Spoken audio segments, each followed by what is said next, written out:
बहुत हो गया यार ये काश काश का जो सीन है ना, काश ये ना होता, ये हो जाता, ये ना होता तो वो हो जाता।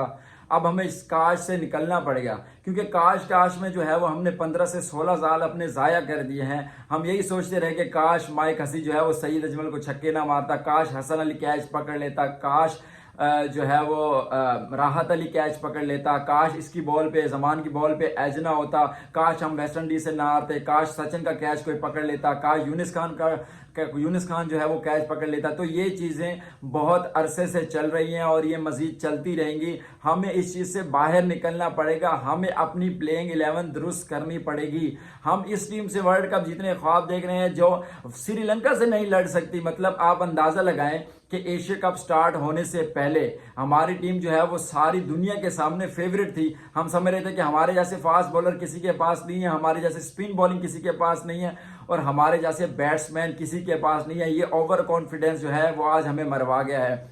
अगर मैं पहले बात करूं पाकिस्तान की बैटिंग की, अगर मैच को ले लें तो पाकिस्तान की बैटिंग में फखर जमान इतने ज्यादा अनफिट, आप अपनी प्लेइंग 11 के बारे में ही क्लियर नहीं थे। साउथ शकील, इमामुल हक टीम का हिस्सा थे। आपने टॉस के दौरान बताया जी साउथ शकील को बुखार हो गया, मेरे ख्याल में उसे को भी पता चला होगा। और उसके अलावा इमाम को आपने बिठा दिया, इमाम के आपने कहा कि बैक पेन है। आप अंदाजा लगाएं कि फखर जमान स्क्वाड का हिस्सा नहीं था, फखर जमान वापस आता है और सेम वही गंदी परफॉर्मेंस फखर जमान की जो है, जो लेके चल रहा था उसको उसने कंटिन्यू किया है। एक short pitch Ballia, medium pacer bowler था, कुछ शोएब अख्तर नहीं लगा होता, दूसरा उसने यॉर्कर किया। फखर जमान को नजर तक नहीं आया। फखर जमान इतनी गंदी परफॉर्मेंसेस दे रहे हैं जिसकी कोई इंतहा नहीं है। फखर जमान को हमें वर्ल्ड कप में रेस्ट करवाना पड़ेगा। फखर जमान की जगह जो है वो हमें एक यंग लड़के अब्दुल्ला शफीक को चांस देना पड़ेगा। आज अब्दुल्ला शफीक को चांस मिला, उसने जो है वो 50+ रन किए, उसने साबित किया कि वो टेक्निकली कितना साउंड प्लेयर है और आपको आने वाले वक्तों में अपनी प्लेइंग 11 में कितनी चेंजिंग्स करनी पड़ेगी। बाबर आजम को ये रियलाइज करना पड़ेगा कि जो हमारा 12 लड़कों का स्क्वाड हमने एक बना के रखा हुआ पिछले 5-6 सालों से, उसमें चेंजेस करनी पड़ेंगी। उसमें जो भी डिजर्विंग प्लेयर है उनको डालना पड़ेगा। इमाद वसीम के साथ जो आपने ज्यादती की वो आपको नजर आई। मतलब मोहम्मद नवाज की जगह इमाद वसीम की जगह बनती थी भाई। वो राइट एरियाज में बॉल करने वाला बॉलर है, वो ऐसे आके आराम से फेंक नहीं देता, वो चौके नहीं खाता। वो जो है वो बैटिंग में इनसे बहुत ज्यादा अच्छा है, शादाब से भी अच्छा है और नवाज से भी अच्छा है। शादाब खान को किस बेस पर जो है वो वाइस कैप्टन बना दिया गया है, मेरी समझ से बालातर है। वाइस कैप्टन की परफॉर्मेंस आप देखें कि एक थ्रो मारा और उसके अलावा एक विकेट लिए, लेकिन जो रन्स उसने लीक किए हैं वहां पर, जहां पर क्रूशियल स्टेज था, तो वहां पर रन्स लीक करना कितना मतलब कि खतरनाक था पाकिस्तान के लिए। और वो मेरे ख्याल में कॉस्ट भी हुआ पाकिस्तान को कि पाकिस्तान मैच हार गया।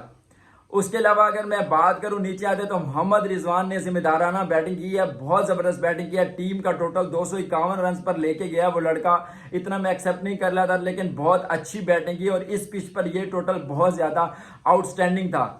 अगर विकेट पे अगर बॉलर चेंजेस की बात करें तो आज आपने जो है वसीम जूनियर और जमान खान को मौका दिया। जमान खान ने लास्ट ओवर में जिस तरह से आपको मैच बना के दिया, उस लड़के पर तो बात करना मेरे ख्याल में मुनासिब नहीं होगा। वसीम जूनियर की बात करते हैं, आपने वसीम जूनियर को पहला ओवर दिया, उसको 13 रन लगे, आपने उसको साइड पे कर दिया। ये कैप्टनसी होती है। मतलब बाबर आजम ने अपना बॉलर्स का मुराल ये रखा हुआ है। आपने 3 फास्ट बॉलर्स के अलावा कौन सा बॉलर बनाया है, कौन से बॉलर को आप जो है वो कॉन्फिडेंट दिया। वसीम जूनियर का कसूर नहीं है भाई। जब आप एक टीम में सिर्फ 3 बॉलर्स लगातार खिलाते जाएंगे और इस बेस पे खिलाते जाएंगे कि वो कभी शायद इंजर्ड ही नहीं होंगे, शायद हमारे ऊपर कोई बुरा टाइम ही नहीं आएगा। तो हमने मुड़ के जब अपनी बेंच स्ट्रेंथ देखी है तो उसमें हमें एक प्लेयर भी ऐसा नजर नहीं आया कि जो हमें आके मैच जितवा सके। वो लड़के इतने यानी कि डिसहार्ड थे, पता नहीं क्या था, लेकिन उन लड़कों से परफॉर्मेंसेस नहीं हुई just because of Babar Azam captaincy. आपको जो है वो इन लड़कों को तब चांस देना होता है जब हम सीरीज जीत जाते हैं। बायलैटरल सीरीज जीतना कोई बड़ी बात नहीं है, आपने जो बड़े टूर्नामेंट्स होते हैं उनमें जीत के दिखाना होता है। मतलब आप जो है इन लड़कों को इंपॉर्टेंस ही नहीं देते। कोई भी इंपॉर्टेंट मैच हो मुझे बताएं, फहीम अशरफ वसीम जूनियर, इसके अलावा बाकी जो लड़के हैं उनमें से जो बाहर बैठे हैं, इवन के Usama Mir genuine leg spinner है, आपने उसको नहीं खिलाया इन विकेट्स पर। शादाब खान वाइस कैप्टन को खिलाना है, भारत भले मैच हार जाए आपने वाइस कैप्टन को खिलाना है। वो भाई इतने रन वो भी मार लेता है, लास्ट में हमें हिटिंग की जरूरत होती है, उसामा मीर अच्छी खासी हिटिंग कर लेता है। जब आप नाइंसाफियां करते हैं तो फिर टीम हारती है। आपको ये सोचना पड़ेगा कि आपने जो है वो पाकिस्तान क्रिकेट के साथ क्या करना है। आपको ये जो दोस्ती है ये रहनी चाहिए, लेकिन परफॉर्मेंस की बेस पर आपने जो है वो टीम सेलेक्ट करनी है, ना कि अपनी पसंद की बेस पर। उसामा मीर को आपने चांस नहीं दिया, वो लड़का इस विकेट पर किस तरह की बॉलिंग कर सकता था ये सारे लोग जानते हैं। उसके बाद बैटिंग में आए श्रीलंकन, मतलब 1 मिनट के लिए भी हमें ऐसा नहीं लगा 1 मिनट के लिए कि वो लड़के हारने के लिए आए हैं। उनका एग्रेशन जो था, उनकी जो अप्रोच थी, 1 मिनट के लिए हमें नहीं लगा कि वो मैच हारने के लिए आए हैं। उन्होंने डे 1 बॉल से जो है वो हमें जो अग्रेसिव क्रिकेट खेली है, उन्होंने मैच जीतना ही जीतना था। और उन्होंने बारिश को भी अपने जहन में रखा हुआ था कि अगर बारिश भी हो जाए तो हम DLS मेथड के तहत भी हम लोग जीतें, ना कि हार जाएं। लेकिन पाकिस्तान की बॉलिंग को जो है वो मैं क्या कहूं कि 1 ओवर भी मेडन नहीं करवाया, 1 ओवर भी बीट नहीं करवाया, 1 बॉल भी बीट नहीं करवाई। हमने अपने 30 ओवर में 100 बॉलें डॉट खेली, उन्होंने 1 बॉल भी डॉट नहीं खेली। हमारी फील्ड प्लानिंग क्या थी? सबको पता था कि जब असलंका बैटिंग कर रहा है तो जमान खान क्रॉस बॉल करता है, उसकी बॉल पे एज होके बॉल पीछे जा सकता है। आपने पीछे वाला फील्डर आगे क्यों लिया? सामने वाले फील्डर आपने पीछे कर लिए, किस बेस पे किए? क्योंकि जब वो स्लो वन करता है, आपने क्या सोच के पीछे वाला थर्ड मैन का फील्डर आगे लिया? बाबर आजम, आपको कैप्टनसी में सोचना पड़ेगा। आप बड़े मैचेस में ब्लंडर मारते हैं, आपसे कैप्टनसी नहीं होती। मैं आपको हाथ जोड़ के कहता हूं कि आप कैप्टनसी जो है वो मोहम्मद रिजवान को दे दें, आपकी बहुत मेहरबानी होगी।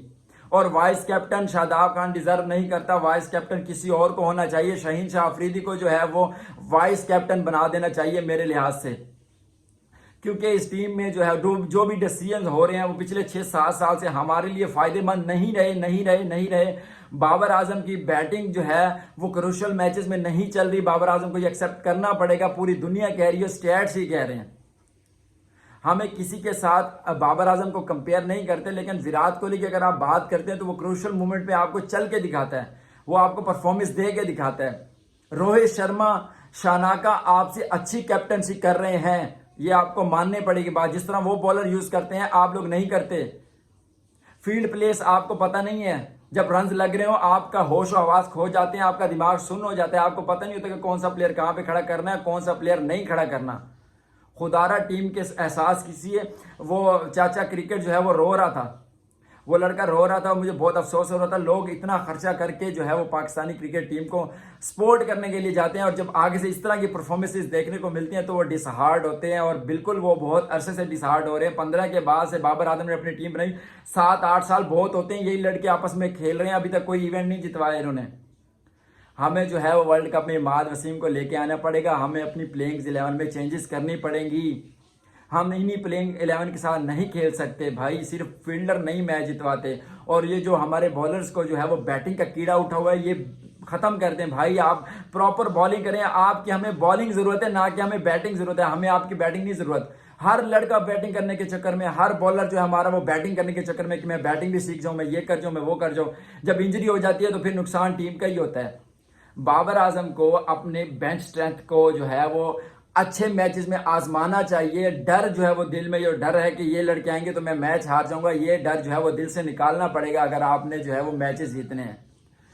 एक मरतबा फिर जो है वो पाकिस्तानी फैंस का दिल टूटा है पाकिस्तान क्रिकेट टीम से, लेकिन क्या करें, सपोर्ट करेंगे दिल जो है वो हम अपनी आखिरी सांस तक, क्योंकि इस टीम से प्यार करते हैं। लेकिन जो ज्यादतियां ये फैंस के साथ कर रहे हैं, जो डिसीजन गलत हो रहे हैं, क्रिकेट बाई चांस है, लेकिन जो डिसीजन हमें वाजे नजर आ रहे हैं कि कैप्टनसी में ब्लंडर्स लग रहे हैं, इस पर जो है वो कंट्रोल करना पड़ेगा, वरना आप आने वाले इवेंट्स में भी ऐसे ही बाहर होते रहेंगे। अभी तक के लिए इतना ही। अपना बहुत ज्यादा ख्याल रखिए। अस्सलाम वालेकुम रहमतुल्लाह।